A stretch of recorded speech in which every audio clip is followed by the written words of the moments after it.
And I feel all the cardiologists that I ever went to, nobody ever asked me what I ate, what my food habits were. Nobody asked me what my lifestyle was. Yes. And you made that point so correctly earlier. Yes. That they're all internists. Absolutely. Basically, they're just trying to stick you with a pill to make sure you keep coming back for life. That's right. And medicine in the US has pretty much become a business. US as a whole is pretty much a business. It's all about what you market. All the clinical studies are by drug companies. Right. So the simple solution that you were talking about, either the doctors don't even know about it, or that's not the route they're going to follow. Because it doesn't make any money. Yes. And it's all about making money. And one of the issues you mentioned about earlier, problem solving and anxiety, and I kind of feel they go together, especially in this greedy world of corporate America. This is becoming everywhere. I don't think India is any far behind in the corporate world. Yeah, what is your question for me? Well, the question is, how do you find that balance? Okay. That is one. Okay. I have some other issues about... Sure. I mean, first of all, I commend you for your awareness, because, you know, in my teaching, one of the first things, I used to teach a seminar, which now I'm in a different area, but when I taught that seminar, the first part is awareness. So most of the world that you live in is not even aware, because they are living in a very symptom type of world. I have a pain, let me go, get this medicine. I have too much pain, okay, let the doctor give me hydrocodone so I can sleep. We don't even bother ourselves. So first of all, I must commend you that at least you have taken that inner journey and decided as a family to be healthy. But as far as the other part of the issue, which is the doctors, the dentists, where I am, nurses, almost all healthcare professionals do not receive a course in nutrition. As far as physicians, it is 1 out of 4 schools that offers a required course called nutrition. The School of Dentistry where I am, I'm there by default. I was a tenured professor, so they did not let me go when my school closed. They could not have. So they placed me in School of Dentistry because I had to have a job. So I created that course of nutrition and they let me. I mean, so they're letting me do whatever I want, including in medicine. But like, would they go and hire somebody when I leave or retire? Probably not. So I mean, the mindset of physicians and dentists and nurses is that not so much nurses, I should keep them out, they're actually better. But most of the other 2 professions is, if a pill can solve it or a procedure can solve it, such as in dentistry, why should we bother? If a person themselves is not aware of the science, how do you expect them to teach it to you? Like these holistic scientists are teaching you because they are aware of the holistic science. You talk to, like, we have a group of friends, and Jayashri, who is Geeta Ben's sister, was trying to announce in that small group of 12 families that this is a seminar, not you, Geeta Ben, but Jayashri was trying. And I was watching her effort. It was futile. It was useless. The people were too busy planning the next party, doing this. So we live in a very, very, very superficial world. That was the reason why I decided myself that I don't care what happens, I'm going to go on my own journey. And you have decided the same. You're going on your own journey, so I commend you, and I wish there were more and more patients who were aware of that a pill is not going to solve their problem. But we look for pills, isn't it? I mean, and the physicians like it. Okay, let me give you another example. I teach a course called Problem-Based Learning in the medical school. This was our president's answer many years back to the lack of nutrition in medical schools, when we all started screaming and yelling that there should be nutrition. And I started my first job in the medical school, by the way. I was in the medical school, and now I'm in the School of Dentistry, and I'm about to retire soon. But like there are 6 schools in the Health Science Center, so I've been in 3 of them already. Okay, well, you know, the president thought that this way we can include all the disciplines that are neglected. Nutrition, ethics. So look at the mindset. These are second-year doctors I teach. They come in with the attitude, as soon as they see my credential of PhD, oh no, what is she doing here? she should be an MD, right? And the dentist think I should be a dentist. Well, because we are not even interdisciplinary in our focus. Okay, what happens is by the end of the session, the first week, they are totally sold on my approach. Because then they write comments like, oh, she was the first one to introduce psychosocial factors to us, blah, blah, blah, and all the good comments come. So if students see the importance, faculty should. But the faculty, the doctors, they're all controlled by AMA, American Medical Association, American Dental Association. They don't care for your health. They care for dollars. And they control this country, you know. So AMA, oh my God. I mean, it was a big, huge, you know, success for us as dietitians when few years back they declared obesity as a disease. It was on the news all over, and all my websites were full of it. I kept clicking, kept learning. But my point is that the awareness begins from people like you as consumers. How many of you are here in this room? That itself should show. There were so many things going on in Houston, people didn't choose to come here, right? Like Gita Ben and we talk, I promised her I'll send it to some groups, but unfortunately I didn't send to too many either, but I know the result already. Mostly people will not come to seminars like this. They will not go to seminars like alternative health and holistic health because they want the simpler route. Give me the medicine, give me the, and I showed you this one slide there, Grubhub, which is an online ordering company. They're a lot of my friends, they're good friends, and I don't want to affect my friendship. This kind of seminar helps me to see them as pure selves, not that I'm there yet, but I'm just saying that those friends, if I tell them the chia seeds that were mentioned there or quinoa are no good, you know, if I did that, they'll say, you don't know what you're talking about, you don't know your subject. So this is the world we deal in. But as far as your question, we cannot solve the problems of the world. I've spent 40 years in academia, right here at UT, almost 40 years, in a couple years, 38, 39. But anyway, I never could change the mindset. There were many others who tried. The physicians remain the same. There's a gradual change which is saying that the consumer should be aware. And so you should be aware of your health. You, everybody here, should be in charge of your own health. They're not going to change. And that's why we should quit for the world to change, but change ourselves. That was the common philosophy here. So my science is actually, you may say, very important in holistic science as well. Here I speak as a PhD. Dr. Shailesh speaks as an ophthalmologist. He speaks as an electrical engineer. We all learned that first. But then we decided to become more holistic. I did in my own efforts. So I go lecture to a lot of organizations on these subjects, hoping to change their mindset. But we can only take responsibility for ourselves. That's all we can say to all our people. I guess our politicians need a lot more exposure. A lot more exposure. Michelle Obama is trying to organic garden. Yes. Fox News and having fun with it. But how long do you think it's going to take for people to understand? Very slow progress, right? Very slow. Because most of us are still going to go for pills and other things, but they're faster. They're acute, they quickly fix your problem. You have a headache, you take a Tylenol, you feel better, you rather take that. You don't want to learn about positive feedback. We call it biofeedback in our field. Like, you know, there's a machine that can tell you if you're stressed out. You can tie yourself to electrodes. So they've proven it, that when your stress level goes up, your cortisol goes up. And your cortisol staying up all the time means you have a higher chance of heart disease. You have a higher chance of cancer. Everything. There's no disease right now that you can mention to me that is not related to stress. So who takes care of that? Yes. More questions for me or? One rule I want to make, let's make it for ourselves. Yeah. We have problems. Yes. So let's not worry about Obama or anybody else. Yes. Please relate to our problem, please. And second request, be brief and specific so we can handle more questions. This is a personal question, as he says. It's about the medications.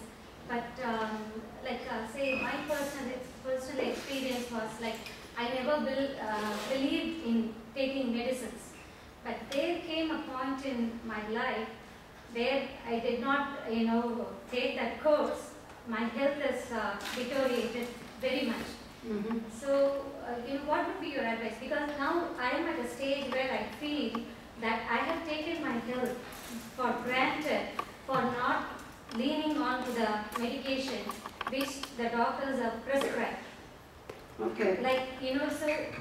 So what is the balance that one should without knowing your condition, which I'd have to talk to you personally, I could advise you very specifically. All I can say is, yes, there's a balance between taking the medicine. Let's say I'll take an example, one has high blood pressure. You have to take the medicine. There's no way. Now, I have taken a course in Ayurvedic medicine as well. Over there, what they teach us is it's your entire lifestyle. If you can change your lifestyle, you can fix your problem. But it's a very, very slow process. And we live in a world that we don't have patience. So we want to fix it quickly. So if somebody has a life-threatening condition like high blood pressure, cancer, diabetes, you have to take the medicine. But on the other hand, there's nothing there to stop you from changing your lifestyle, like regular exercise, meditation as was being mentioned today, just cleaning your thoughts, because thoughts are very, very clearly related to our health. So if we start doing all of that along with our medicine, then at least you have taken the first step. So that is, they are intertwined. Right? Absolutely. You cannot have only one. And No, everything. That's why it's the term holistic. And in science, we use the term WHOLISTI, meaning whole. It comes from the word whole, WHOLE. So it makes you whole. So even with cancer patients who are dying, I worked with cancer patients in the early part of my career, and even when they have been given a terminal diagnosis, like you have 5 years to live or 2 years to live, well, okay, we still can make them whole, which means we don't make their physical body whole, but we can make the rest of it, the soul, the mind, and everything, so they can function. You have heard of the children's art therapy, how children with cancer are making these beautiful cards that are displayed in MD Anderson all the time. Why? Because they're given this time frame that, okay, just, and some draw things like heaven and say, this is where I'll go when I die. So they even come to, accept the condition they are. And acceptance is a big thing. So even that we can teach people, we can improve the quality of their life, and they start living one day at a time well. Isn't that what we are here for? We only know about one day. What do we know the second minute? We don't know. Right? Okay. Any other questions? For a question, either of you want to comment?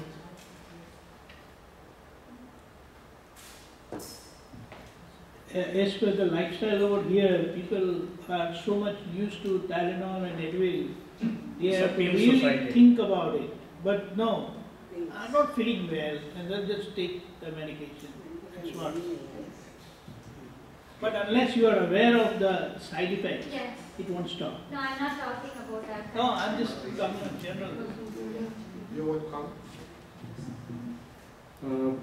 Two things. As I mentioned in my slide, if you have seen, there is a well-established society even in USA, American Society for Alternative Health. And I just saw the 45 minutes video by Mimi Gornari, who's MD, cardiologist by herself. And you just go through the video and mentions very many things. So there are consensus people. Let's see how the things are moving. You have to find out everything is there in the world, part one. It should come in. And part two, as she said, it's a balance. When the things are, I would say, of course, all the holistic inner and outer things are to be done. Keep the things, see, the modern medicine has one good thing. It monitors your parameters well. And there is good investigation part. So use that and just see on one side, if you are recovering well, you can slowly taper off the medicines but keep a watch on the things. Don't go by one system. I have seen n number of cases, Ayurvedic, homeopathic, no checks by medicines, and things have gone much. So do use good part of everything. Of course, trying to get free of that, and it can be possible.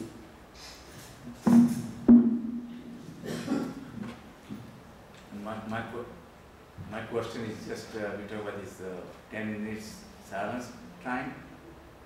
Maybe you can help me. My thought was totally blank. Maybe, so what stage it is? don't worry. I would say when I'm seeing, sometimes movie can be blank on the screen. Fine, it's a phase, I saw that it is a blank. At least I saw that it is a blank. Right, yes. Next time you can do, pray to your pure self, give me some inner light so that something can be seen. Oh. But it's okay. So you can add something into Yes, this blank. yes. Because there is a real. It's not coming in front at the present moment. It will come some other time. So the layers may be there, that's the reason? No. Not necessarily. Nothing to be done like that. Just be normal. It may come some other time when you are doing your puja or sitting such. It will start coming. At that time you can see that. This was just to make you aware that this is one process by which you can start doing. It may come any time. It may come when you are doing your puja, when you don't want it to come, but there is nothing like you should not want it.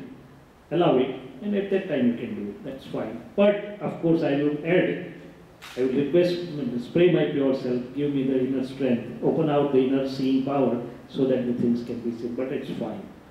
Nothing. No regrets. See, go as it unfolds. Maybe blank is the best level. No, I would not say that. No, there is. It's not to flatter me or cheat oneself. It's a phase. Let it put it that way. Phase for the present time. I'm not sitting over there, but for the question you guys had, once you your belief system and thought process, it will move. That's my experience. Anybody else? Anybody wants to share any thoughts? On the meditation part, the 10 minutes that we did there, I had seen a meditation demonstration once before.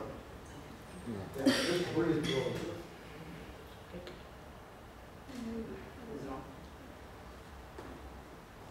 You can. Have this one. No. Hello? It's not working. I think the battery may. You can say loudly.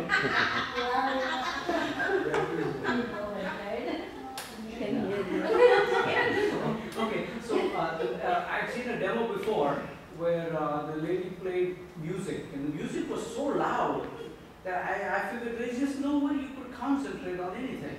So I mean, I usually meditate with some very light, soft music, Hari Prasad Chaurasia or something very soft or soothing. So I mean, do you think there is any?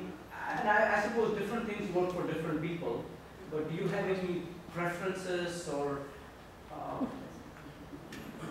See, my take on this is, if there is loud music and if Shailesh's mind is getting distracted, I will see that. I'll be just aware of that, and that's my meditation. If I go with the soft music, I am not in awareness, but I am flowing with the music, and I am enjoying the music and not myself. That's my take on that. On the same subject, in the present day world, there's so much of distraction. So your life is so stressful, a lot of things goes in your mind. Yep. How do you keep your mind focused? I would keep myself focused first, rather than trying to keep my mind focused. If I am focused onto my mind and what is happening inside, everything will come in order. But what do you suggest for people like common people? That's what I'm saying. That's what we try to teach in these 10 minutes. Try to see what is going on inside. So once I'm trying to see what is going on inside, I can see that mind is very agitated, very distracted, whatever, it will normally come into harmony. Then my understanding will tell my mind that why are you running after all the things which are not really useful. Sometimes it tells me also, why are you looking to all WhatsApp messages, all the things keep on pouring there. Please leave, it is not essential. But once I start seeing that, I am focused. I hope you understand me. Once I start seeing my mind which is running here and there, I am focused. Yeah, but it's very, very difficult to. It's very difficult to practice it. That's what I'm. Okay, if you are, I think this is the most easy way to practice. But anyway, for one who is not really very convenient with this, one can do two things. Number one, ask one's own self what is essential and what is excess or unnecessary. So many times we are indulging in so many unnecessary things, without any value. Facebook, WhatsApp, So many things come up which really doesn't are required. Cut off the unnecessary things which are really not meaning anything in our any walk of life, individual, family, and social, or business, like part 1. Part 2, what they say is, be there, whatever you are doing. It was there in my presentation. But anyway, if I am eating, I should try to eat in presence of my reflective consciousness. If I am reading, I should try to read in presence of my reflective consciousness. Yes, my mind is going to go here and there. Okay, but my awareness tells me, be there in whatever I am doing. So slowly it comes up. And third thing, as I said, mind or reflective consciousness is asking for something. Ultimately, it is roaming all around for happiness. Right? More money for what? More prestige for what? Ultimately, it is boiling down to happiness. So then I can talk to my inner self. Self-talk is also a very powerful tool. I can talk to myself within, oh, what are you doing, man? What have you done all the day? Cool down. Come to normality, come to naturality, and that will help. Rather than anybody else telling me, I can self-talk to myself. I can decide what is essential and what is excess. I can try to remain aware of the things which is being done on hand and not to go anywhere else. When I'm eating, I should not go to my office or something. And when she asks, you don't know what was there, what was the taste of it. So taste it properly. Be there, whatever you are doing. That's what they are trying to teach in mindful living. Be there with whatever task you are. That's one way of what they are trying to teach in mindful living. Be aware of whatever is being done by mind, body, speech. Okay? But it's a gradual thing, I would agree. Be in company, as Deepak Anandji says, be in a company of whom you find a better focus. So it will teach you to remain focused. I hope Deepak Anandji will throw more light onto that. See, whatever changes that took place in me, it was because of this association only. And what he said, the easiest way, you start from here itself and play back your activity. Because to look into your mind what's happening, it's like an advanced stage. It's not that all that easy. But how will you practice? It's like, see, I sat here. So I play back my part. So I walk from there. So I see myself as if someone else is seeing me. So I started coming from there. And then again, I was there, take back. I was in the breakfast room. I went to restroom. So you start watching yourself like that, physical, as if other person is taking your video. You watch yourself. Slowly, slowly, you will be able to watch yourself. Then practice, you listen to your own self, what is being spoken. So that's another way of being mindful. Okay, so this is how you have to practice. And this is very easy. It's like I just start from where I am, go backwards. And it's quite easy to watch yourself. Okay. There's still two questions, but in fairness, I'd like to quote one Aristotle. We are what we repeatedly do. Excellence then is not an act, but a habit. With that quotation, I really like the feedback. What we heard today, at least one thing you're going to take away from today, if anybody can say that, and you will be what Aristotle is saying, that you will repeat it. I heard two people say it's not easy, but everything is easy when we put our mind to it. I can testify that, but I would like to get some feedback and then we can if it's okay. So please, what will you take from today that will be on your computer, on your bedroom, on your house, that this is what you're going to repeatedly do and follow that up. Anybody would like to say something? So please, no comment, just very fast one, we don't have too much time. No, I don't know. A couple of things that I'm going to take is, he mentioned, I was asking what is Atma, and he said, Atma is a light. So that has given me, I was looking at, okay, what is Just be short, just what you're going to take. Please. What will be in your It's bedroom? Atma is life. And then what Dr. Kairesh has said that, I'm now hopeful and to know the Atma and realize that Atma. And the explanation of the reality and the relative aspect, that's have cleared most of the doubts for me. So that is what I'm taking. Thank you. Anybody else? What they're going to take from here? Please try to be short. It's 3 words or 4 It's words. not a question, but just on focusing the way you said, just close your eyes and you try to see, like you see yourself in the mirror, you just close your eyes and you try to see your image, and then slowly and steady try to see like what you are interacting with, how you did, and then you come to get your points. Is that what you're going to practice? No, we want somebody. What do you take out of today? What are you going to do? Tomorrow we want to do. We don't want to answer. I'm going to spend more time going my inner peace and inner peace. Thank you. See, I like that answer. Okay, anybody else? Okay, yeah, I'll give you 30 seconds each of you to wrap it, please. I just wanted to answer that question about the meditation.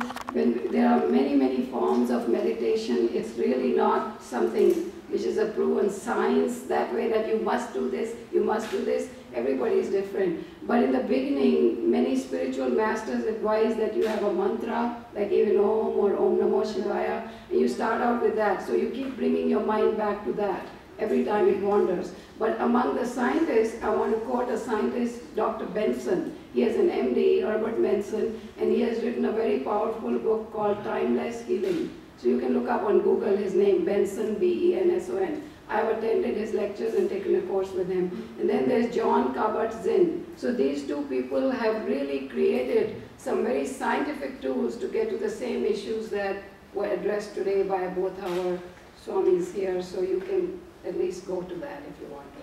If you want to know personally from me, I'll be very happy to it. Just email me and I'll send you the exact name. Thank you. The best way is just keep in touch and most of the things will get solved. I would like to invite Prakash Bhai Zindaban if you will final 1 minute final words. It's on a deadline of 4:30.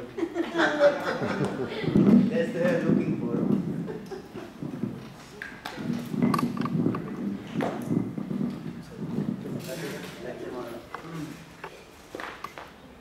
Sometimes they say watch is as good as a guide, but watch should not kill you by stress. 4:30. Well, I'm just going to repeat my speech from last year, which is, I bow to the God residing in each of you.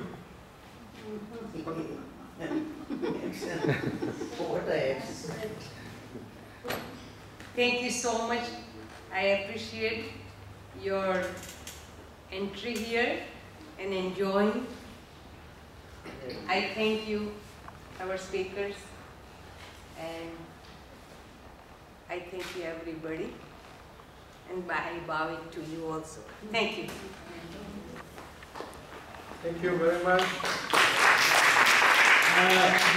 We have left your business card, so please feel free and keep in touch. If you want to like to do business with us. It is without any data. No,